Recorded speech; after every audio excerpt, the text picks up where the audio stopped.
श्रेयान् स्वधर्मो विगुणः परधर्मात् स्वनुष्ठितात् स्वधर्मे निधनं श्रेयः परधर्मो भयावहः।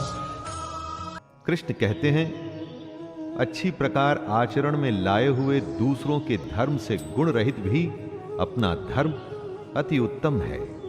अपने धर्म में तो मरना भी कल्याणकारक है और दूसरे का धर्म भय को देने वाला है। हर किसी को अपना कर्तव्य, अपना कर्म और अपना धर्म ही करना चाहिए। कृष्ण कहते हैं कि अगर अपने धर्म के लिए मरना भी पड़े तो भी अच्छा है, लेकिन कभी किसी दूसरे के धर्म को स्वीकार नहीं करना चाहिए। कोई बेहद कमजोर, जिसे खुद पर विश्वास न हो, दूसरे के धर्म को अपनाता है। जिसमें थोड़ा सा भी आत्मसम्मान होता है ना, वो कभी दूसरे के धर्म को नहीं अपनाता।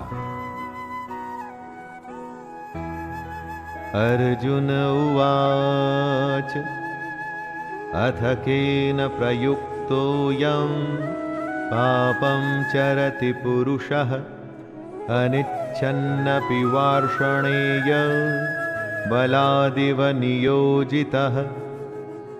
अर्जुन कहते हैं, हे कृष्ण, तो फिर ये मनुष्य खुद न चाहते हुए भी जबरदस्ती किस बात से प्रेरित होकर पाप का काम करता है?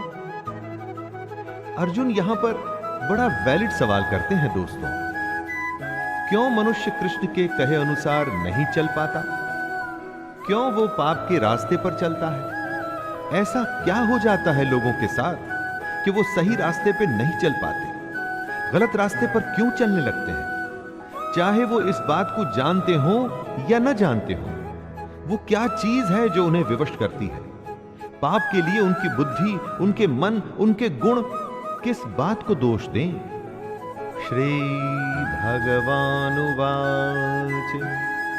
कामैष क्रोधैष रजो गुण समुद्भवः महाशनो महापाप्मा विद्धयेनमिह वैरिणम्। श्री भगवान कहते हैं, रजोगुण से उत्पन्न होता है काम, और काम में से निकलता है क्रोध अर्थात गुस्सा। काम या क्रोध कभी रुकता नहीं अर्जुन, बस बढ़ता ही रहता है। इसको अपना सबसे बड़ा शत्रु मानना चाहिए। दोस्तों, श्री कृष्ण बताते हैं कि आखिर पापी पाप किस कारण करता है, किसी के पाप करने की वजह क्या होती है? वजह है रजोगुण। इसी की वजह से काम, क्रोध या राग, द्वेष जैसे भाव पैदा होते हैं, जो कि पाप की वजह होते हैं। इन्हीं द्वेषों को श्री कृष्ण शत्रु बताते हैं। इन भावों के मन में आते ही आपको समझ जाना चाहिए कि आप पर शत्रु हावी हो रहा है और आपको उसे रोकने की जरूरत है। धूमेनाव्रियते वह्निर् यथादर्शो मलेन च यथोब्लेनावृतो गर्भस् तथा तेनेदमावृतम्। जिस प्रकार धुएं से आग और धूल से दर्पण ढका जाता है, तथा जिस तरह से जेर मतलब एमनियोन से गर्भ ढका रहता है, वैसे ही उस काम द्वारा हमारा ये ज्ञान ढका रहता है। राख जलती रहती है और उसके धुएं में आग छुपी रहती है। शीशे पर अगर धूल हो तो चेहरा साफ नहीं दिखता। उसी तरह से जब ये काम, क्रोध जैसे विकार, ये जो कमियां हैं, हमारे अंदर में मौजूद ज्ञान को छुपा के रखती हैं। सब कुछ हमारे अंदर है, बाहर कुछ भी नहीं। ये ऐब, कमियां हमारे अंदर रहकर असली ज्ञान को छुपाकर एक तरह से हमें विवश कर देती हैं और हमें पाप करने के लिए उत्साहित करती हैं। इसलिए श्री कृष्ण इन्हें शत्रु बताते हैं। आवृतम ज्ञानमेतेन ज्ञानिनो नित्यवैरिणा कामरूपेण कौन्तेय दुष्पूरेणानलेन च।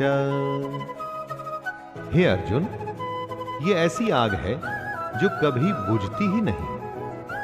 इस आग का मतलब है काम, और इसी से मनुष्य का ज्ञान ढका हुआ है। भोगों से कभी कोई तृप्त नहीं हुआ है। पैसा अगर कमाया है तो और कमाना है, खाना अगर खाया है तो और खाना है। भोगों का कोई अंत नहीं होता, बल्कि ये भोग मनुष्य का अंत करके ही मानते हैं। जैसे आग को अगर ईंधन मिलता रहे तो वो कभी बुझती नहीं। इन भोगों को जब आप बढ़ाते हैं तो आप जलती हुई अग्नि में ईंधन ही डाल रहे हैं। काम, क्रोध, मद, लोभ और मोह को नियंत्रण में रखना ही इस आग को बुझाने का एक तरीका है। इंद्रियाणि मनोबुद्धिरस्य अधिष्ठानमुच्यते एतैर्विमोहयत्येष ज्ञानमावृत्य देहिनम्। कृष्ण अर्जुन को समझा रहे हैं कि इंद्रियां, मन और बुद्धि ये सब इसके घर कहे जाते हैं। ये काम इन मन, बुद्धि और इंद्रियों द्वारा ही ज्ञान को कवर करके जीवात्मा को मोहित करता है।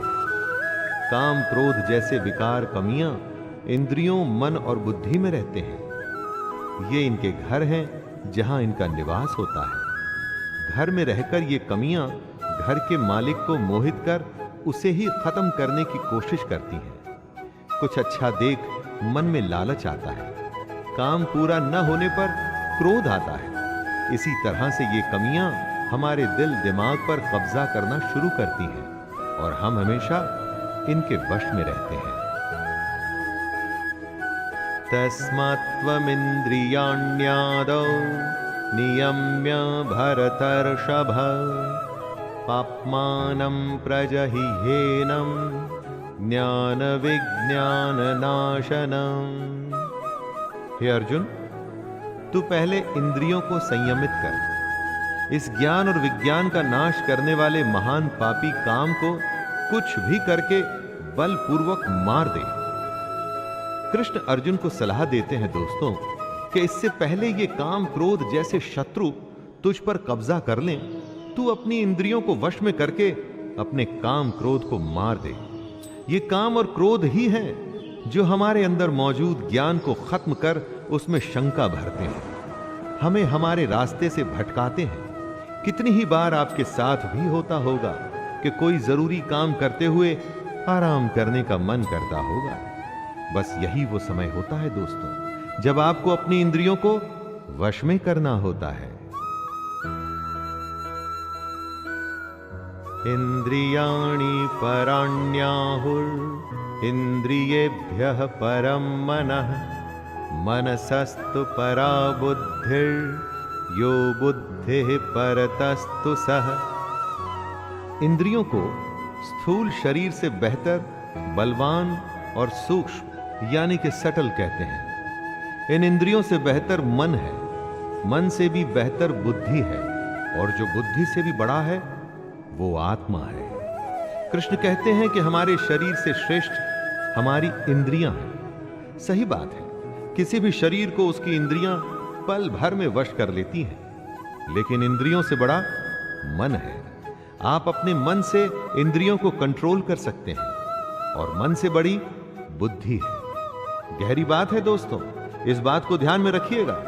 तो अभी तक सबसे बड़ी हुई बुद्धि, और बुद्धि से बड़ी है आत्मा, और इसी आत्मा को समझने का ये सारा खेल है।